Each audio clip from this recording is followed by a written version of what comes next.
What's up, guys? Filming a video here. I just filmed it, but the video crashed out of nowhere for no reason. But I'll just let you guys see the fish for a second. So, tank is doing amazing.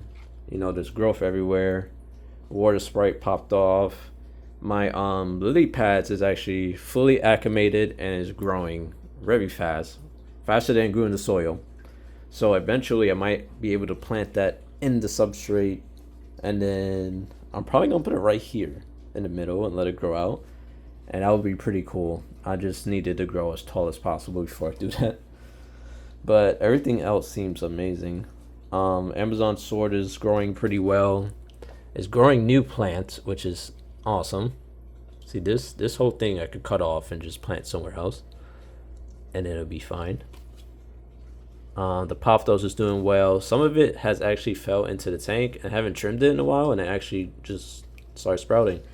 I'm probably gonna start cutting off Pothos and maybe just put it submerged, because it does slow down the rate at which it grows, which is pretty cool.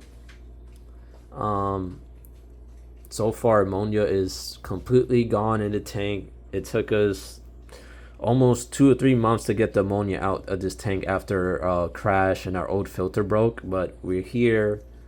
Water's clear, everyone's active. No one's, the corridors are running around. Mind you, I haven't seen the corridors run around the tank in a long time. They were very still, stressed out. So that was when I saw them running around in circles around the tank again, I was like, oh, this is a good sign. We have our new beta down on the bottom over there. She's actually doing very well. I wonder if she comes to the top. And she's beefing with the sponge. So everyone's doing well. The only problem I'm having with the stock pond right now at this very moment is my snails. I have a problem with water hardness, trying to keep it up, just trying to maintain it. It's what I have been doing is not working. I've been using GH and KH buffer along with equilibrium, but I think I'm gonna switch products because it seems like it's not helping with this amount of water, or maybe I'm not dosing right, because this should be roughly around 100. It's 150 gallons, but it's not filled all the way to the bottom because of the substrate, and there's 4 inches of substrate, so that's pretty much a lot missing in water. So I don't actually know how much we got going. That's baby girl. You can see some flaring between them, but it's normal. But you can see how there's no nipping and stuff. It's yeah, I'm flaring off. But usually it's only when we're over here. But you can see how quickly she kind of stopped flaring. And we got our new one. This is our 3rd female beta. And she doesn't really flare that much. She doesn't come up to me as much as the other ones. And I think you would call this an avatar gene or whatever. I don't really know the genus for them. I just go by color. But her colors are coming out. And she is very fat. Baby J's gonna chase her off.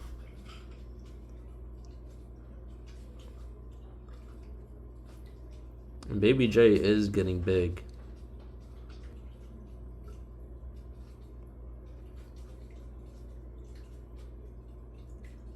And she's getting so big that I could see that her fins. I read that beta fish like to sleep because eventually their frills get heavy, and it kind of just stresses them out. But I see her rest on the Pothos leaves, or the Amazon sword leaves, and I see her just laying it flat. Sometimes I think she's dead, and I'll poke her and she'll run away, but it's very cool to see them do that sometimes. It'll give me a little heart attack because she's my oldest fish, but even then I'm just oh god.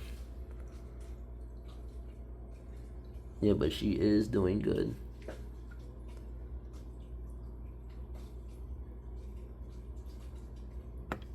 And our majority peaceful. I don't see the koi beta fish. She's the last one because we would have got them all on camera.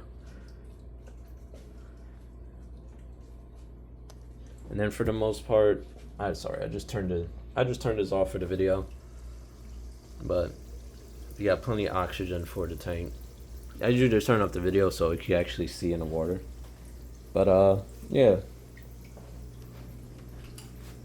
So basically this is my water change bucket. I only do like, it's not a full water change. I took out about a bucket of water. I'm gonna put a bucket in, and then I do equilibrium. It says a teaspoon per 20 gallons. So I did 100 gallons of teaspoons. So because I don't want to do 150 because it's not 150 realistically.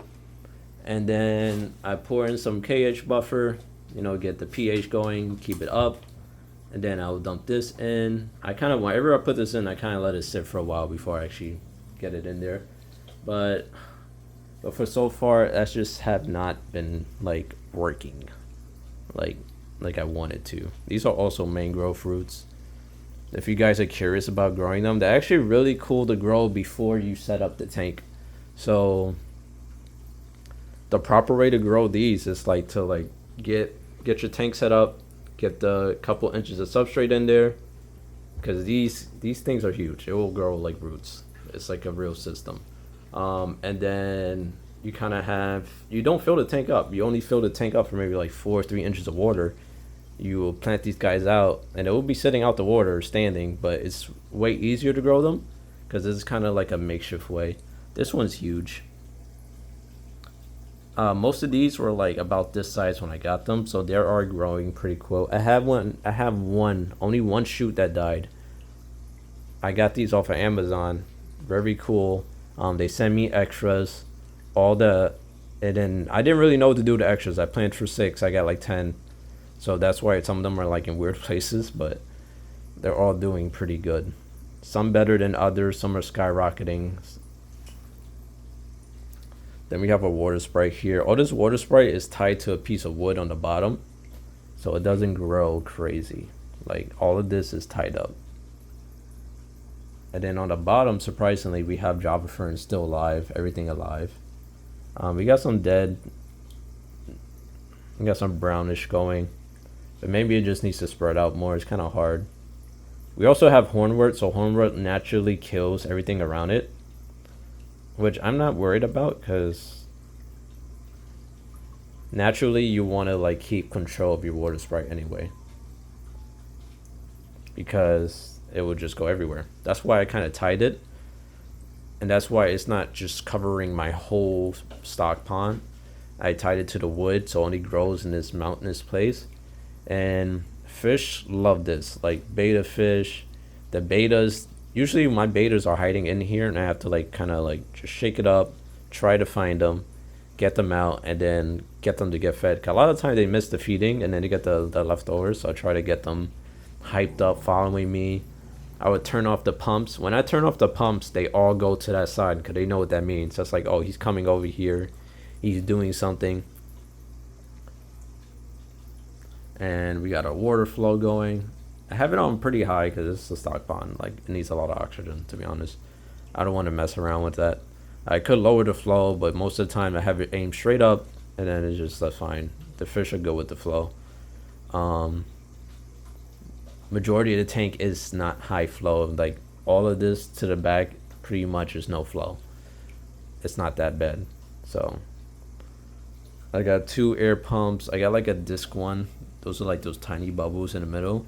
It's getting clogged, so I'm probably gonna replace it, and then I'm probably not gonna rebuy one because I don't really like them. They're cool, but they're supposed to make finer, tinier bubbles, better for oxygenation. But honestly, I'd rather just get a second sponge filter, slap it there, and then call it a day. Extra filtration, still give me the oxygenation with the air pumping, and then biological filtration all in one. So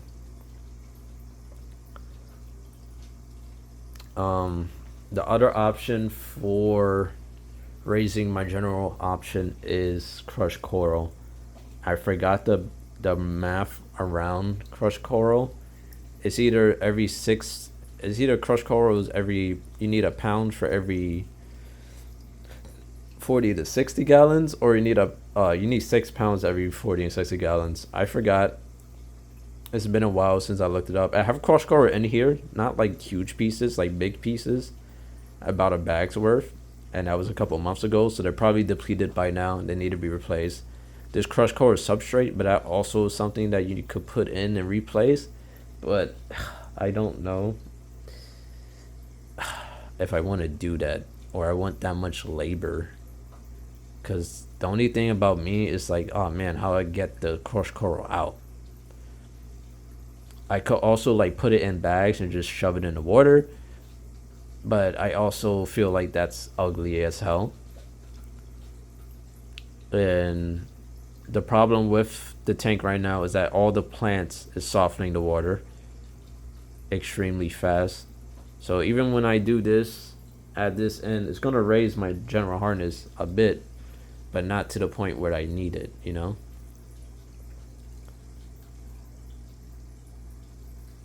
And I only have about 4 or 5 mystery snails in here. And then the one that's having the most problem is the hugest one. The small ones generally are doing better, but I have saw a medium-sized one struggling. The half of the shell is kind of like faded out, and I can see that's gonna erode eventually too. So I'm trying to figure something out. But for right now, all I have is equilibrium, and I kind of have to rely on it for GH. And then I need to like kind of like figure out how I could keep the tank GH from crashing, and get a good KH and alkaline buffer as well for this volume out of water. I seen one from Fitzzyme. It's for chiclet. I can't say it. Chiclets. It's advertised as a chiclet buffer, but it's like it's the same ingredients, only like it's more potent because usually people overstock chiclets, and I think that's my best bet because I have a large volume of water that I have to deal with. And it's kind of hard for me to do math sometimes because I do math off of like a lot of people don't have stock ponds, they have aquariums. So it's kind of hard for me to do math sometimes when it comes to like, oh, and I don't know the exact water volume. That kind of hurts me too, but I kind of play around with the idea that this is 100 gallons, this is 150, but I kind of play around with 100 gallons. And then we have our peace lily. This is growing huge. I didn't expect it to grow, and it's growing really fast. It's kind of like angling because it's trying to get the lights. I mean, if it grows tall enough, like if it starts like getting up to like my thing up here, I might just shove that thing right in the substrate over there, right next to the filter sponge, and then it should grow pretty fine. There's no root rotting. It's growing crazy. It's really picked up. These are new. This whole thing is new. Like I'm really like surprised. Yeah, zero nitrates, of course, because a lot of the plants.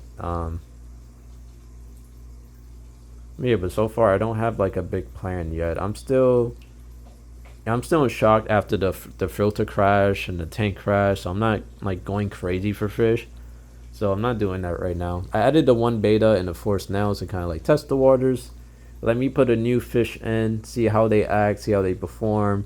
And you know, the new beta's been doing great. She's huge. She ate a lot. I'm waiting for her to like kind of like slim it down because she looked like she had a big old meal. My only worry is I haven't seen the frog in a minute. I have a clawed frog in here. Usually I see it every day. I haven't seen it for a couple of days, but ever since I put the water spray, it's kind of hard to catch him sometimes. But he usually comes out for water pretty frequently. I haven't seen him in a while, so he might be dead, honestly. Because the last claw frog I had ate 4 loaches, coolie loaches at once, and she killed herself because she bloated herself, which is it was annoying because I really loved that frog, and I just found her like huge, like her stomach, and I like picked her up, squeezed her stomach, and the coolie loaches popped out. They were dead, but like she had them all. So I don't know. He tried to eat something he didn't. He shouldn't have ate. He ate too much. I am holding out hope that I find him, but right now I haven't been able to find him. and they're not the smartest. Like they can't go up. So if he goes into like a little rock crevice and go inside the rock, sometimes their natural way is going up. So he will go up. He won't go forward. He will just go up, and then they will get stuck a lot. So I'm thinking he's stuck under somewhere, and I have a dead frog in there. So I'm gonna find it today, hopefully. Because today I'm gonna really move around, get my hands wet. This is like I'm doing a water change anyway, so I'm gonna find him today and see if he's alive or not. And I'll let you guys know in the next video. But thank you guys for watching. You have any tips on general hardness and keeping it up in a large water volume? Let me know. I know general things, but crushed coral doesn't seem like a good fit for me because it's either I'm gonna be using too much crushed coral and it's gonna need to be replaced, and then I have to replace it.